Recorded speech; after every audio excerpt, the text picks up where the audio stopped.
Bonsoir et bienvenue sur l'antenne de Tribune Libre. On débat le match contre Dijon, évidemment, qui s'est déroulé vendredi soir en compagnie de Laurent Gradel et Carlos Lopez, nos deux experts footballistiques. Bonsoir messieurs. Bonsoir. Bonsoir. En compagnie aussi de Philippe Paulet, expert de l'arbitrage cette fois-ci. Et il y aura matière à discuter ce soir. Bonsoir Philippe. Bonsoir messieurs. On attaque sec tout de suite avec ce match donc contre Dijon et une sortie qui aurait pu être préjudiciable pour l'équipe troyenne, Laurent, avec la sortie d'Enza Yamissi dès la 12e minute, l'arrière gauche de l'Estac. C'est toujours gênant comme ça de perdre un élément titulaire depuis de nombreux matchs au bout de seulement 12 minutes. Oui, c'est un élément titulaire, puis quelqu'un qui a déjà pas mal d'expérience, qui apporte beaucoup au sein de la défense et puis au sein du collectif. Et on s'est aperçu qu'ils ont tellement une dynamique exceptionnelle en ce moment au niveau de l'Estac que la rentrée de Fabrice N'Sakala a parfaitement compensé l'absence de Eloge Enza Yamissi. Bon, c'est vrai qu'on espère par contre que l'absence ne sera pas trop préjudiciable et puis surtout pas trop longue pour pas déstabiliser l'équipe. Voilà, tout à fait. Vous avez eu une réflexion étonnante, Carlos, en disant notamment que Dijon avait peut-être eu du nez sur ce côté gauche parce qu'ils ont beaucoup pilonné de ce côté-là. Ce qui est surprenant, effectivement, cette blessure aussi prématurée dans le match. Moi, j'ai constaté effectivement que Dijon a axé leur jeu offensif sur ce côté gauche défensif troyen. Est-ce qu'ils avaient eu des renseignements, comme on en prend toujours un petit peu à droite et à gauche, sur une éventuelle fragilité de la part du joueur? Ou est-ce que ce joueur a eu un échauffement, ce qui m'étonne quand même, parce qu'il y a quand même des techniciens performants pour préparer les joueurs avant le match. Toujours est-il que bon, c'est une blessure effectivement inquiétante et je vous dis, Dijon a axé justement le jeu sur ce côté gauche. Alors c'est un peu étonnant. Donc, c'était tactique de la part de Dijon, on ne sait pas du tout. Donc, comme le disait Laurent, la rentrée d'Nsakala, comme on va pouvoir le voir sur ces images, ça n'a rien changé du tout à la rencontre. N'Sakala a rempli exactement le rôle que devait remplir Enza Yamissi. Oui, tout à fait. C'est ce qui est cohérent dans cette équipe et dans ce club, c'est qu'effectivement, il y a des joueurs toujours qui sont prêts à prendre la place de celui qui est devant et qui, justement, on ne perd pas au change. C'est vraiment des garçons de qualité, quoi. Juste à souhaiter que ça ne soit pas trop grave pour notre ami Eloge Enza Yamissi. Il y a quelque chose d'intéressant aussi dans cette rencontre, c'est la façon dont joue le collectif troyen, une action de Duhamel qu'on souhaitait mettre en lumière, vous particulièrement Carlos, parce que vous avez vu que dans certaines phases de jeu, l'équipe troyenne est capable de faire la différence en très peu de passes rapidement. Écoutez, depuis le début de saison, je vois quelques matchs. J'étais surpris effectivement de ce joueur Duhamel qui aime surtout les espaces en profondeur et un milieu de terrain qui aime le jeu court. Donc j'ai trouvé que sur cette action, effectivement, il y a un appui soutien démarquage, ce qu'on doit montrer dans toutes les écoles de football. Et surtout, on trouve Duhamel dans ses qualités favorites, c'est-à-dire des appels de balle en profondeur. Je trouvais que cette action méritait d'être revue et décortiquée parce qu'elle est exceptionnelle, c'est d'un très bon niveau. Mais c'est pas la première fois qu'on voit ce genre d'action. On avait vu notamment contre Tours où on avait vu Beauvu à la conclusion. Malheureusement échoué, je crois. Oui, malheureusement échoué contre le gardien Castelroussin. Mais c'est vrai que c'est coutumier du fait du côté des Troyens, Laurent. C'est vrai que ce jeu en triangle, on essaye de rechercher la rapidité. Il y a une bonne phase de préparation. On recherche un appui, comme l'a souligné Carlos. Et puis après, derrière, on s'aperçoit quand même qu'on arrive à trouver de mieux en mieux Duhamel. Donc il commence à bien s'intégrer au sein de l'effectif troyen, surtout au niveau pour ses appels sur la profondeur. Au niveau du jeu, il était très important, très utile, on va dire. On va passer au fait du match à présent.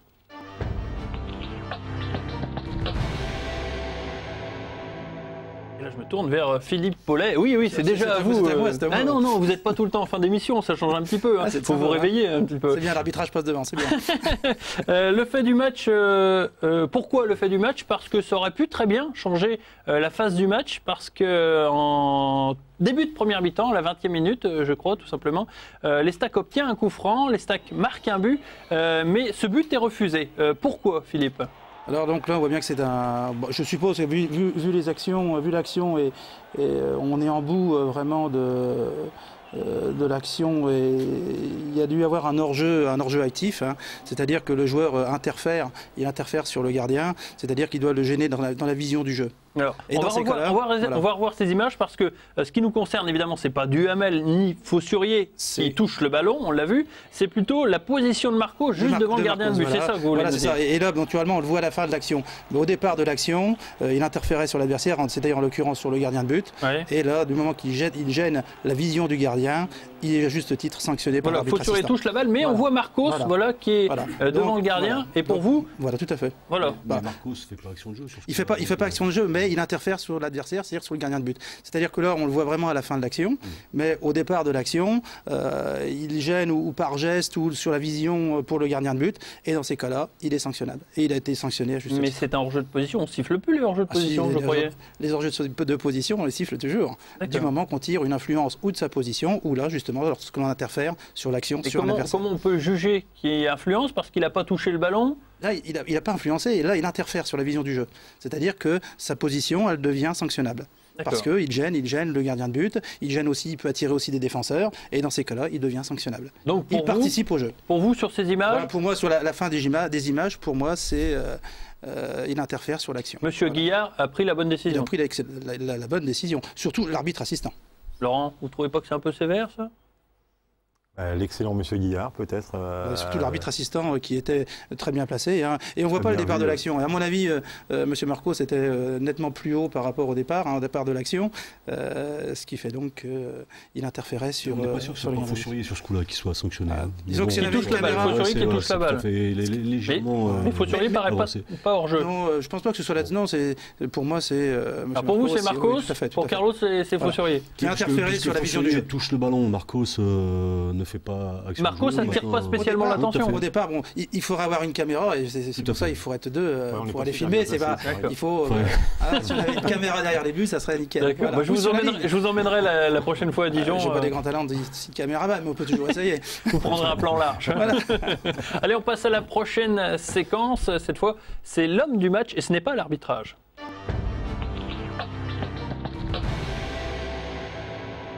On y reviendra tout à l'heure à Philippe Paulet. Je lui donnerai un autre os à ronger. Faut pas oublier, c'est bien. Du tout. Alors cet homme du match, c'est Diallo Guidiaye pour plusieurs raisons. Parce qu'il a fait un bon match, déjà parce qu'il a fait plusieurs bons matchs cette saison, mais parce qu'il a marqué un but et qu'il est à l'origine de ce but. Regardons ensemble, Laurent. C'est vrai que finalement, il mérite ce statut sur cette action, quoi. Oui, déjà, il y a une bonne relance plein axe d'Olivier Blondel. Donc on s'aperçoit après derrière qu'il élimine quand même pratiquement 2 joueurs. Il se retrouve pratiquement au niveau des 20 mètres. Et sur ce centre, un centre en cloche de Obadi, duel aérien gagné par Abdou Sissoko. C'est très important. C'est très important, ouais, qui remet bien derrière à Diallo, et derrière il y a une prise de risque fantastique. C'est pas facile, Carlos, parce que le centre, a priori...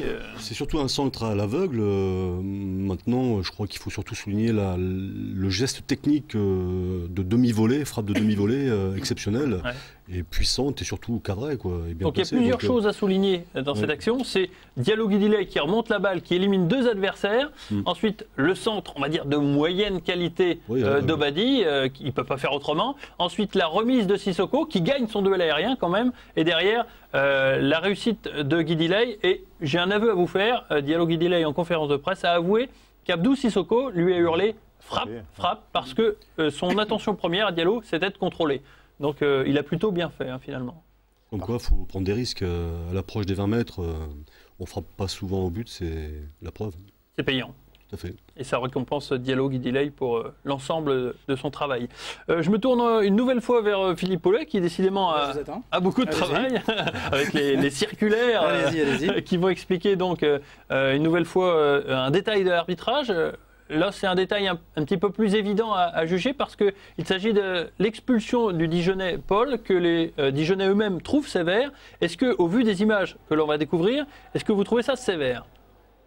Donc là, le premier tacle, le tacle il est en retard, de toute façon, on verra un peu mieux. Voilà, le carton jaune de conduite inconvenante automatiquement est tout à fait mérité.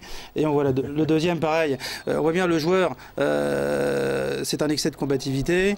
Il se tourne et on voit bien, quand on veut avoir le ballon et que voilà, vous voyez là, on sait qu'il est en retard, il sait qu'il va être en retard, mais il continue son action. Ouais. Alors, si vous voulez bien, l'avertissement pour le deuxième, pour conduite antisportive, l'exclusion est tout à fait normale. Vous avez bien convenante. Voilà, conduite antisportive. Voilà, conduite antisportive rentre totalement aujourd'hui dans la politique de la DNA, où justement on est là pour protéger, c'est la protection des joueurs, justement sur tout ce qui peut être tacle et tout ce qui est semelle. Ces directives qui sont appliquées également en Ligue et en district. Et on peut regarder encore ce week-end l'attentat qu'il y a eu sur Athènes Ben Arfa, oui. C'est exactement la même chose. Si justement il n'y a pas ces limites sur les tacles non maîtrisés, on arrivera justement à des accidents sur le terrain. Donc, et c'est ce qui arrive aujourd'hui. Pour vous, les 2 cartons jaunes sont logiques. Il n'y a pas à discuter. Tout à fait justifié. Bon là, on va voir.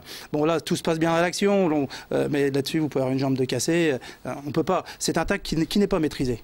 D'accord. Voilà. Conduite antisportive et la deuxième voilà, c'est une conduite antisportive aussi. D'accord. Voilà. Donc sanctionné normalement par 2 cartons jaunes. 2 cartons jaunes, exclusion. D'accord. Donc les Dijonais. C'est de l'incontournable. D'accord. Normal pour vous aussi, messieurs? Non, on ne peut pas contredire Philippe parce que c'est vraiment 2 fautes caractérisées donc, qui méritent. L'inconvénient pour ce défenseur qui me paraît un peu lent, c'est surtout qu'à ce moment-là du match, Beauvu prend le ballon du pied gauche.